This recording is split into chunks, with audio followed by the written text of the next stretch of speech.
With my real side experiences, I have determined that they fall within 3 categories, broadly speaking.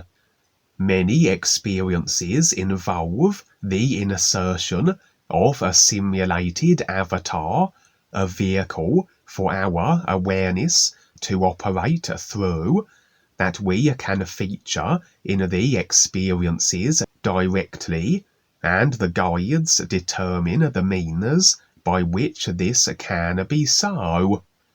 For as everything that an individual experiences is based on agreement, this would include ourselves, or rather the idea of our simulated, created body vehicles. They must install our body form as an idea into their consciousness, and if they do not, we can't enter the simulated experience or game of another if we have not a simulated avatar placed within it to operate through. Fortunately, this isn't much of an issue, for within the overall game, the overall simulator, everybody within a particular creation realm will have the ideas pertaining to its construct already interwoven as their consciousness, and so realistically, within the multi-dimensional simulator as effected from the overall consciousness, no one is beyond the reach of any other. The only factor would be the additional individual choices and consciousness agreements which present as obstacles between 2 individuals in regards to illusory distance between them generally, as would be the case with separate species positioned on different planets, etc. The real side can be somewhat different, however. Individuals can create whatever they want and immerse themselves within it, as though cocooned within a game of their own devising within the overall simulator arena. However, they still can be seen and indeed interfered with by, say, the dark forces, for although they are, from their perspective view, isolated in a simulated, created situation, they are still multi-dimensional, and will be able to be seen, targeted, and impacted multi-dimensionally, regardless of how conscious they are of this taking place. However, should we seek to engage with them directly, we need go where their focus, their awareness is positioned, as opposed to the other multi-dimensional versions and vehicles of themselves, that although will impact the individual, a more direct approach with where their awareness is placed will be more effective. And this then would require that we enter their simulated creation, which only can be done if the idea of our body vehicles is included in the ideas that their creation comprises of. We need agreement, in other words. This can be secured by various means. It could be an agreement we have with them that was forged many lifetimes ago, that, like all consciousness-installed ideas, will still be there unless effaced and released. Rather, a constant open door then, where since they retain always the idea of our created vehicles, so we always can potentially feature in their experiences, physical and real side. Also, we can enter the secluded experiences of others through association. If, say, they don't have a direct agreement with us, but they have an agreement with another that is then able to feature in their experience, and if we also have agreement with this other, we rather can piggyback our way into the experience therefore.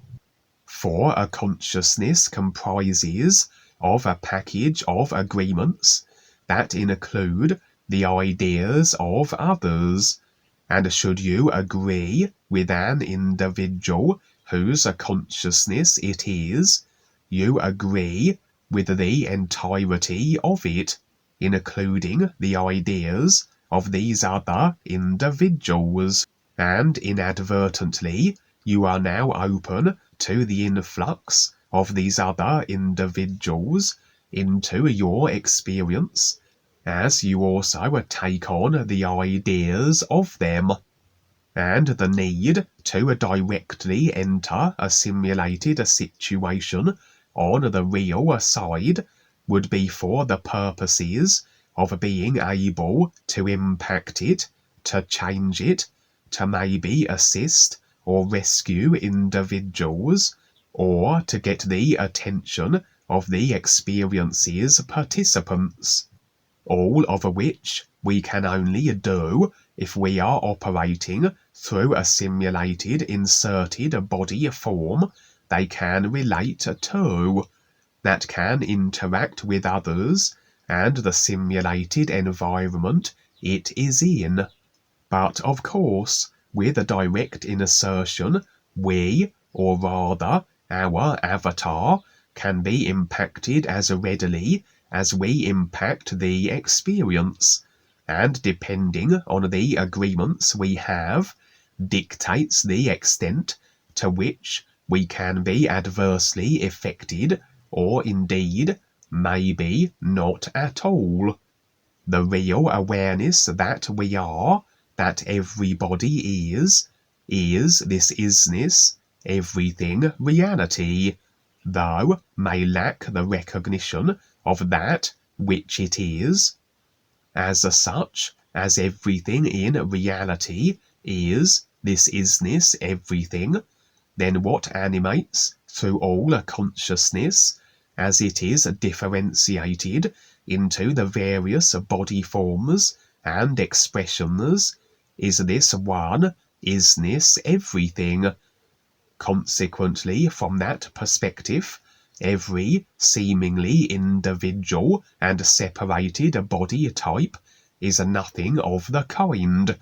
Each body form is as a created extension from the same source, and as such, on the real side, the personal self can be shown anything simulated that is effected from any consciousness now, and unlike the direct insertion experiences, this would be an operating from the real awareness position aside from creation, the second category of real side experience, where what we are shown will not impact us in any way, but then neither can we impact the experience or engage with the simulated personal self-participants.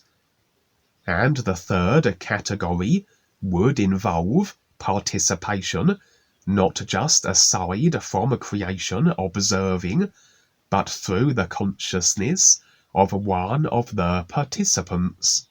For as I said, it is this one isness everything reality animating through it all, and so we are simply having our view shifted to that of the awareness that is through a particular consciousness as it effects into a body form and simulated experiences. This can result in a far more immersive experience than just observing, as during such experiences, if we do not maintain the real awareness and therefore objective realization, this is taking place for the duration of the experience, we will think the consciousness we are viewing through is who we are, and we experience the design of it, the body form, its created attitudes, its created reactions to experiences as decided through the idea, agreements, etc. We can indeed get a first-hand experience of life through the eyes of another, and in fact, if it's all about experience of having endless lifetimes as various species to gain as wide a variety of perspectives and viewpoints, and ultimately is recognizing comparisons as possible, then such activity would in fact save a little illusory time, would it not? Somewhat accelerate the process, rather than the need to have another lifetime as a certain species.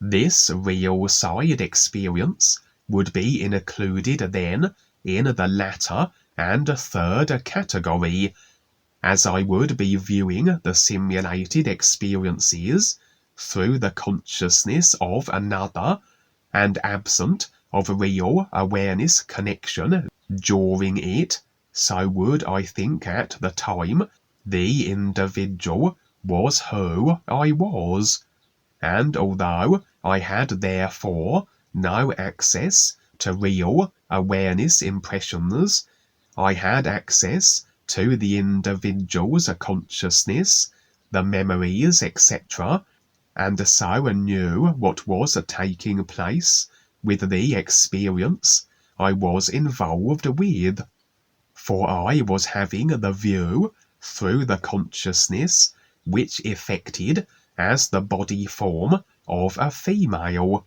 though of an alien species. The species I was a part of then were humanoid in appearance, though there were differences. The differences I failed to pay much by way of attention to, for is it not so that a species that is your own, or indeed those most closely to you, would you over consider their appearances?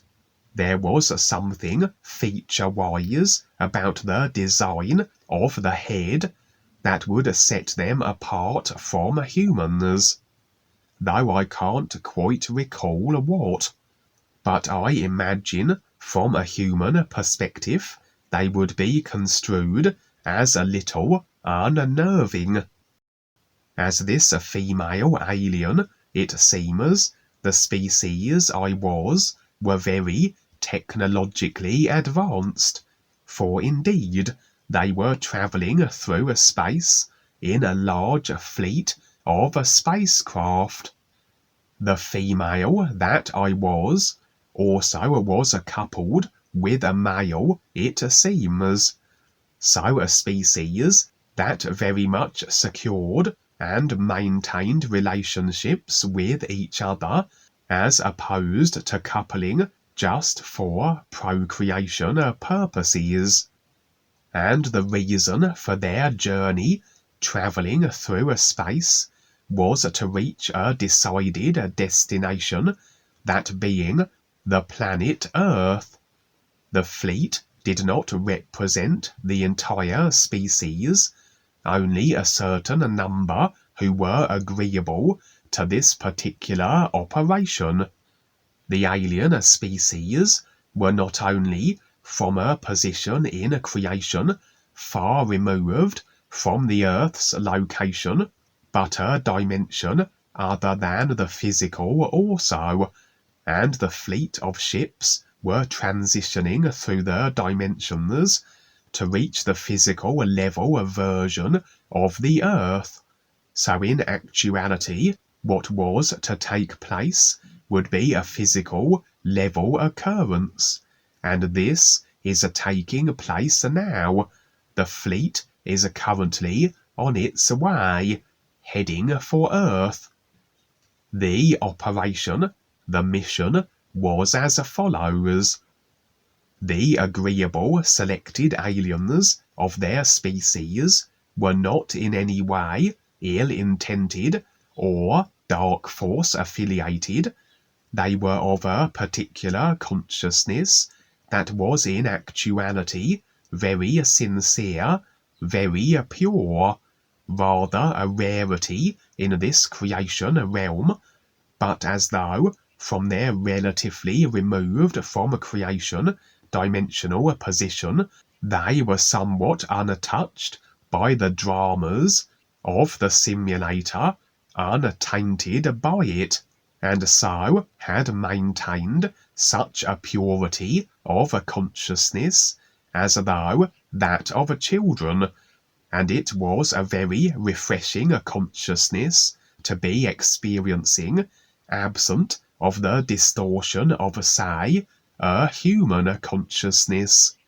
We might say it was a mission of mercy, or one of afforded assistance to the human species. When we find ourselves as a certain species in a particular lifetime, we already have our own created consciousness at that point, and through our choices, decisions, idea agreements and attachments have we found ourselves as a certain species. But to be that species, we have to take on the collective consciousness of it. If, say, the human species overall consciousness and the human species overall experience effected from it is like a computer game, to be a part of it, to become a human and play the human game, we need to take on that same species collective consciousness, like uploading the game to our computers. And so we take on the consciousness of the species with its social design, its distortions, benefits, etc. We are then limited or advanced accordingly from what we were previously, if, say, we were an altogether different species, though such a variation is only creationally significant or construed as important from a personal perspective. It has no bearing on the real awareness and isness reality that we are. It is only what we are experiencing in creation through the decided construction of the consciousness. But as much as we are, say, limited or heightened creationally by a collective consciousness that we take on as we assume a new species position, we do also impact the consciousness collective we now are a part of, with however our own consciousness is designed. For our consciousness individually merges somewhat with the collective, like a fusing of computer files. And should an individual have been a human for many lifetimes, their individual consciousness very much will be moulded in alignment with the human collective. As such, their own consciousness contribution will have little bearing, make little difference to the human collective. But if, say, an individual had lifetimes as a species other than human, perhaps even the current lifetime was its first as a human, then what the individual contributes to the human collective will be a consciousness very different, in accordance with all the species other than human the individual once was. And the greater at variance an individual consciousness is, as it becomes meshed with the collective consciousness of a species, the greater impact and effect on the collective it will have. This was always the idea of the star-seeds. Individuals who had rarely been as a human were taking on the position as a human now, taking on the very distorted and controlled human consciousness, yes, but also contributing their own consciousness to it, a consciousness that would then dilute and fragment the rigidity of the human consciousness, and with enough star-seeds agreeing to such, so this would add to the impact and assist humanity then by loosening up the collective human consciousness. And this was the very mission or objective this race of aliens, or at least an agreeable fraction of them, were taking on, although not exactly, for unlike the star-seeds, where they are born as a human, taking on the position as their next lifetime, these aliens would not be incarnated as a human, but rather step into the position now. This would be along the lines of displacing awareness from one consciousness that affects a body form and simulation to another, that which occurs with the super soldiers, etc., where their awareness is switched through various consciousnesses to carry out assignments and activities through the varying simulated body types and simulated situations effected from them, a little like switching from one computer game avatar and a simulated world to another, each avatar with their own memories, experiences, and simulated situations, that unless there is a consciousness decision or idea placed with each in regards to the switch, each game character and its respective world would be oblivious such a switch, such a displacing of awareness from one consciousness to another was taking place. What was taking place here was that the aliens on the fleet inbound to Earth were to have their awareness, their personal awareness, displace the personal awareness of a certain number of humans, obviously equaling the same number that each alien would have a human consciousness to assume. I say personal awareness displacing because, as I said earlier, the real awareness isness everything animates through it all. So what is displaced or moved from one consciousness to another is the personal awareness. The real awareness isness is a constant. As I also said, these aliens were very pure beings. They would not adversely impact others or be abrasive in any way, even if agreements were there that allowed that they could. For even if an agreement from another provides the shared simulation potentiality that I can harm them, it is still always my decision to do such. The humans, or rather the personal awareness that was to be displaced from the consciousness that affects as a human body form and human experience were those that were utterly fed up and disenchanted with life as a human. Understandable enough, as this is a rather limiting and controlled human farming hellhole of a planet for most. And although the humans consciously hadn't agreed to be involved in this displacing operation of their personal awareness, this want, this urge, this desire to be anywhere but the planet Earth and as a human were as ideas that, as all ideas will do, will effect their nature. The old saying of be careful what you wish for is very appropriate here.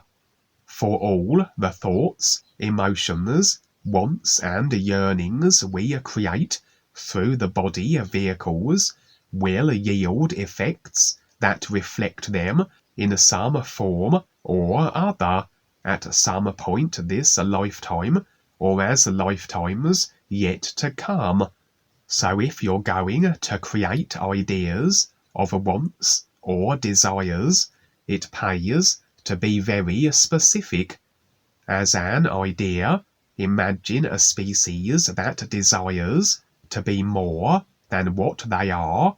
Maybe they can't even articulate this want, as they have no point of reference by which to define it, but yet this want, this collective yearning, is created, and can present as an open invitation for, say, another species to step in and fulfill the role that has been provided for them, as no species can impact the experience of another species without the agreement this can be so, and so another species could assume the provided role as that which enhances the other species, but at the same time takes advantage of them by subjecting them to a control and domination. The controlled species may declare how they didn't ask for such to occur, but in actuality they received exactly what they desired. They were made more, perhaps upgraded genetically, but in addition were subject to species domination, for they failed to be specific, precise, and exact in their wants. The dominating species fulfilled their agreement contract, but nowhere on it did it specify that domination as a result of species upgrading is unacceptable. This was rather the situation here with the disgruntled humans. They had projected the desire to be anywhere else but the Earth as a human, and these benevolent pure aliens were able to step into the role of affording the humans exactly what they wanted, within the very broad parameters that such an unspecific, detail-lacking want provided. As I said earlier, with the starseed idea that it was an effort to loosen up the human collective consciousness through the contribution of the individual consciousnesses that beings that had always been a species other than human could afford, so it was the same objective here. These aliens would seemingly not benefit personally from such an operation, but by having their personal awareness displace the personal awareness of the humans, so this effectively adds the aliens' consciousness to the human consciousness collective. The alien consciousness, which, as I said, was very pure and undistorted, and so would greatly shift the rigidity of the human consciousness collective. The humans were not conscious of the idea agreements that had been as though accepted by the aliens, but the aliens had signed the afforded script or contract, and would ultimately step into the consciousness of each of the humans.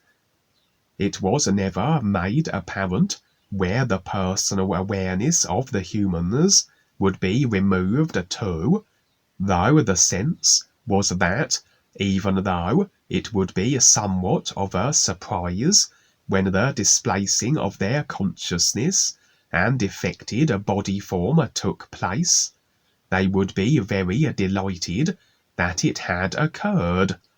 Perhaps they may even have their personal awareness placed into the consciousness of the alien beings that are vacating it, and return to the dimensional secluded area in creation to live out life as one of them, literally switching roles, body forms, and lifetimes with each other. Just as well an ill-intended being or species didn't step in and do a similar, take advantage of the created and projected idea of wanting no longer to be a human, and displacing the human personal awarenesses somewhere unsavory.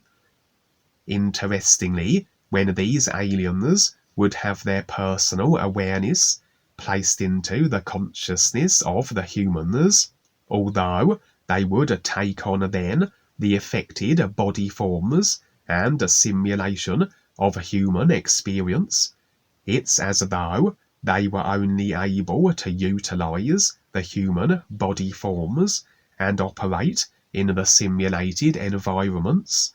They had no access to the memories, experiences of the consciousness they were assuming. And although they could have had full immersion into the consciousness, memories and all, and even retained memory of the alien and species they had been, it seemed they preferred to retain fully all that they were as an alien, and all that would change would be then the body form and simulated creational positioning on Earth. As such, not only would they be able to impact the collective consciousness beneficially, they also could draw upon their advanced technological prior species knowledge and know-how.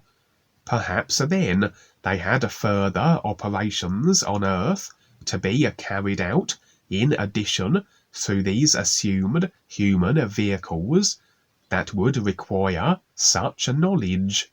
It would be the equivalent of someone developing a computer game character in a game, and then we assume the game and game character, but have no idea how it works, what to do, where to go, how the character works, or the environment it now is in. And so the female alien I was viewing through, with her male partner, and indeed the entire crew throughout the fleet, would spend the voyage studying humanity, the psychology of the species, the social consciousness, and because, as each alien would be stepping effectively into the consciousness affected body form of a human who currently is operating on Earth, so additionally they would need to mimic that human precisely, the personality, attitudes, lest they draw attention to themselves or cultivate suspicions, as it wasn't a disclosed operation. They were very advanced and intellectually developed species, as I said, so were a quick study, with access to extensive databases of human-related information, and that which pertained to the individual they would be assuming the body form of. For indeed, the female that I was in this experience had selected a human female, her partner had selected a human male, and although these two humans were not actually coupled in a relationship, the idea was that the alien partners would maintain their relationship and association through the human body forms. To any outsider, it would just seem as though the two humans had decided to couple, that they had hit it off, as the expression goes. The aliens were very pure, like children with their consciousness, as I said, but creationally and dimensionally removed as a species from the general abrasiveness that this creational realm is, so they were a little naive also. The female alien I was experiencing all this through would mention to her partner the necessity of apparently being vaccinated. The male partner would speak about information he had studied about human conspiracies, and how the vaccines are designed to be lethal. The female would express confusion as to why this would be so, and they both would activate a kind of holographic monitor screen that projected before their eyes, containing information regarding all they were speaking about, and they would discuss how it seems the humans were under control via a reptilian race that sought to depopulate the species. This appeared to surprise them. As I said, they seemed somewhat naive as to general creational happenings. All they had determined up until they embarked on their voyage to Earth was how a rigid human consciousness seemed to be, and how many humans were fed up with their life as human, which had given them the agreement, idea, opportunity to undertake this operation.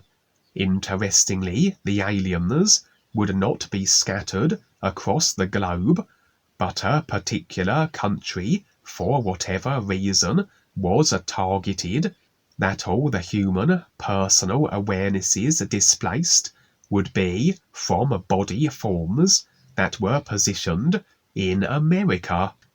And so it was that the fleet arrived at the Earth, and remained somewhat beyond tracking range of all Earth surveillance systems. The aliens were preparing to initiate their displacing operation, to have their personal awarenesses inserted into the target American humans' consciousnesses.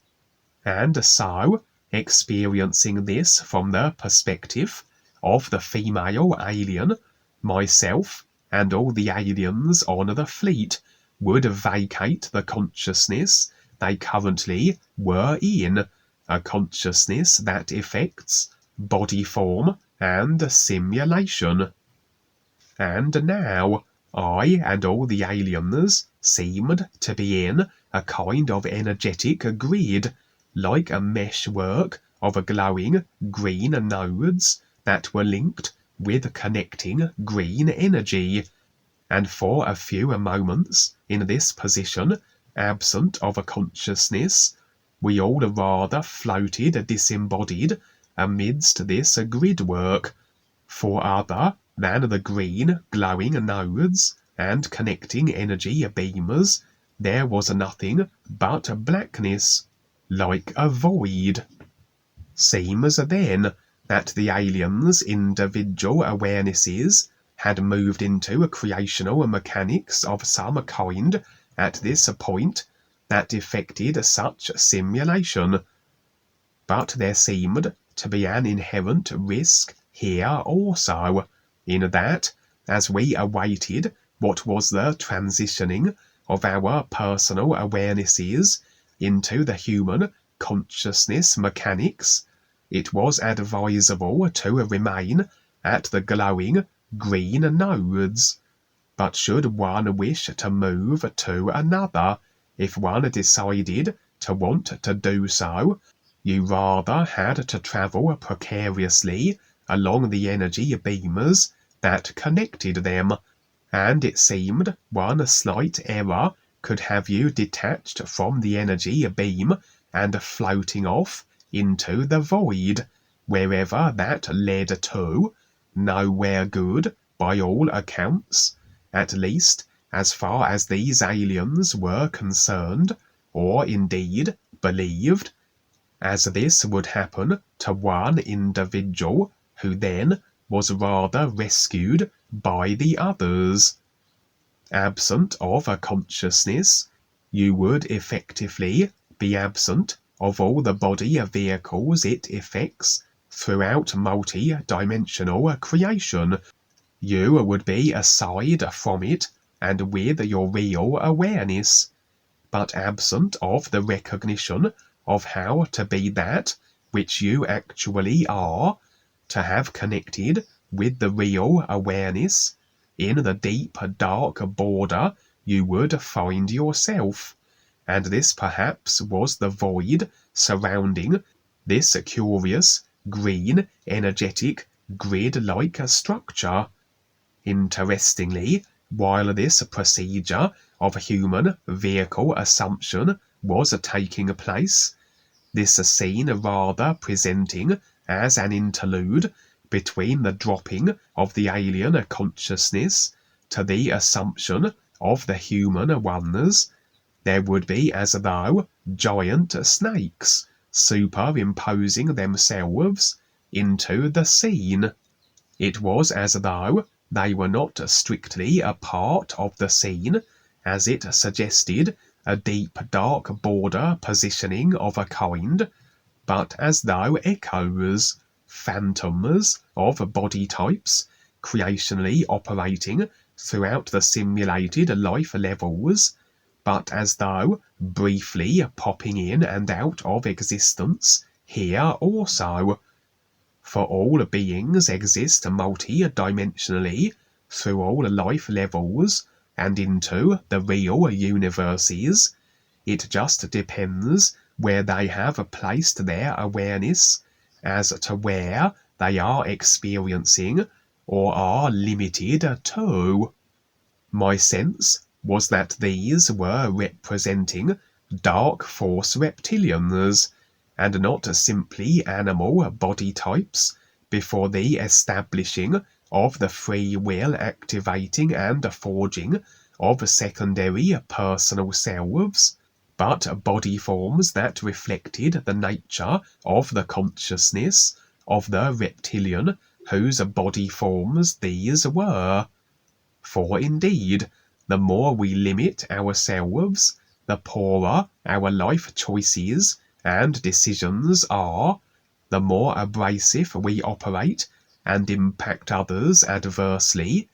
This reflects in our body forms and creational positioning, and although not immediately, as ideas process through as they do on the physical, we are instantly the effects of our consciousness, intent and choices on the real side, and often we will see individuals as reptilian, even though they currently are human now on the physical, for example, and often I will see reptilians as they continue along their destructive choice lines, present in more beast-like or animal forms on the real side, such as snakes or crocodiles.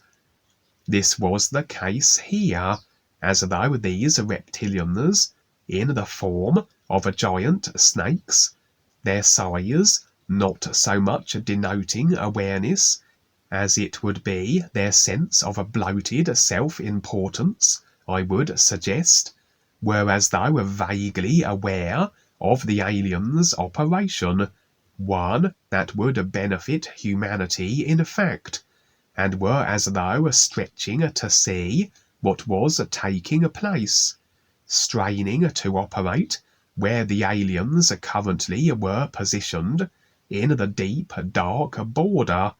As I said, the giant snakes couldn't quite as though establish themselves. They just were fading in and out of the scene. The aliens would point them out and remark on them, but seemed not at all alarmed or concerned, more fascinated. And there the experience would end. As I said, it was an alien species effort, born of the desire, the projected idea, agreement, want of most humans to be liberated from the restricting human experience, and that which when completed, which as this experience suggested was taking place now, so would this assist in waking up humanity, as the rigid, overall, human-controlled collective consciousness would be diluted with the influx of the more purer consciousness of the aliens partaking of this assignment. That was so cool, Kevin. Yes, it's rather humorous. So we have aliens coming. So there's the experience. Of course, it's always coming and going, just like Men in Black. You've got this transition taking place. And as they get in these funny bodies, then things are funny because they too have their attitudes, etc. But what you're explaining there is very, very good, because it's about experience, and each person decides their experience in life, whether it be in creation or in the isness itself. But no, that's just terrific how you explain that. And we have so much information out there, it's ridiculous, but more people are stepping up. It's our big adventure. We get to do it. Yes. Thank you so much, Kevin. Great. Thank you. And so, sing the new you song. It is your connection to the true reality, the real universes of the all is, which the real you, your real awareness, is a part of. New you.